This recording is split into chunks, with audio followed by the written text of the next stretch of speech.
Financial services भी आज नीचे है और 3% ये स्टॉक अब आ चुका है। लगभग 3% की वीकनेस आज मैक्स फाइनेंशियल सर्विसेज के स्टॉक में भी इस वक्त देखने को मिल रही है। 920 के लेवल्स के नीचे, 920 के लेवल्स को कहीं ना कहीं तोड़ने संभालने की कोशिश कर रहा है ये स्टॉक। क्या करना चाहिए मैक्स फाइनेंशियल में, Santosh ji? Yes, max financial अपने इंपॉर्टेंट सपोर्ट लेवल जो 100 डे मूविंग एवरेज है उसके नीचे आज क्लोजिंग देने के सिग्नल्स दे रहा है, तो वो लग रहा है कि शायद वीकनेस और बढ़ सकती है। स्टॉक अपने पुराने सपोर्ट लेवल जो करीबन 865 860 के आसपास के वो टेस्ट कर सकता है। तो अभी फिलहाल कमजोरी के ही साइन है और गिरावट आ सकती है 40-50 रुपए की। तो कोई शॉर्ट भी करना चाहे तो कर सकता है, 940 का स्टॉप लॉस रहेगा। कोई एग्जिस्टिंग लॉन्ग पोजीशन है शॉर्ट टर्म में तो एग्जिट कर दे, नीचे 860 के आसपास फिर से एंट्री के मौके देख सकते हैं। बीएफएसआई स्पेस में गौरव, एनबीएफसी पर फिलहाल कोई स्टॉक आपके रडार में जहां पर कुछ इनिशिएट किया जा सकता है अगले 2 घंटे के हिसाब से? देखिए, काफ़ी सारे जो इन्वेस्ट्री है वो अगर आप देखिए तो एक हाई बीटा नेम ही है। लेकिन अगर किसी को फोकस अगर करना है तो आप बजाज फिनेंस पे एक बार देख सकते हैं। प्रीवियस स्विंग हाई के फिलहाल स्टॉक जो है ऊपर ट्रेड कर रहा है, तो 7,700 का एक स्टॉप लॉस, लेस देन % का स्टॉप लॉस होगा।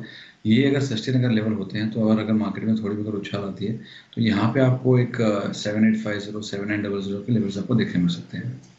और ओवरऑल बैंकिंग स्पेस में ही गौरव, पीएसयू या प्राइवेट बैंक कहाँ पर आपको लगता है कि अगले कुछ नियर टर्म व्यू हम ले सकते हैं? अगर हम स्पेसिफिकली दोनों को कंपेयर करें तो किस में आपका 2 से 3 दिनों के हिसाब से कैसा व्यू बनता है?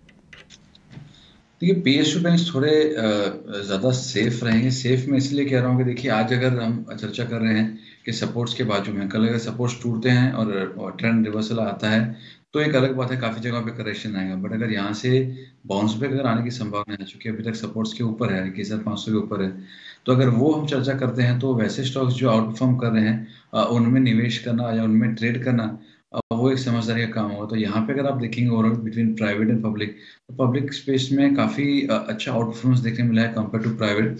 प्राइवेट में भी लार्ज कैप्स में थोड़ा बहुत मोमेंटम जरूर है, बट जो रियल आउट परफॉर्मेंस आपको देखने मिला है वो है जो मिड कैप प्राइवेट बैंक्स है उनमें है। जैसे आप डीसीबी ले लीजिए, आप सीयू भी ले लीजिए, तो ये बैंक्स में आपका ज़्यादा आपको देखने मिला है। तो अगर मुझे पोर्शंस बनानी है तो मैं मिड कैप प्राइवेट बैंक्स में करूँगा। वहीं अगर मुझे पीएसयू बैंक्स में बनाना है तो मुझे लगता है कि आई will be more incline towards से, फॉर एग्जांपल 620-25 के आसपास में अगर एसबीआई आता है, स्टेट बैंक, तो मैं करूँगा। काफ़ी अच्छे ब्रेकआउट से रिटेस्ट हो जाएगा, तो 620 के करीब अगर आता है तो मैं स्टेट बैंक बाय करूँगा। तो I will be selective about what I want to buy in the banking space, क्योंकि बैंकिंग जो है यहाँ पे एक रिजेक्शन आपको देखने मिलेगा डेली चार्ट्स पे राइजिंग वेज का। तो अगर वो सस्टेन नहीं होता है तो प्रॉफिट बुकिंग आपको यहाँ पे हावी होते देखने मिल सकती है। ठीक है, तो ये है सलाह सरकारी बैंकों में। और बैंक निफ्टी में इस वक्त देखिए कमजोरी बढ़ भी रही है। बैंक निफ्टी के 12 में से 11 शेयर्स में बिकवाली है, करीब 350 अंकों की गिरावट यहाँ पर देखने को मिल रही है।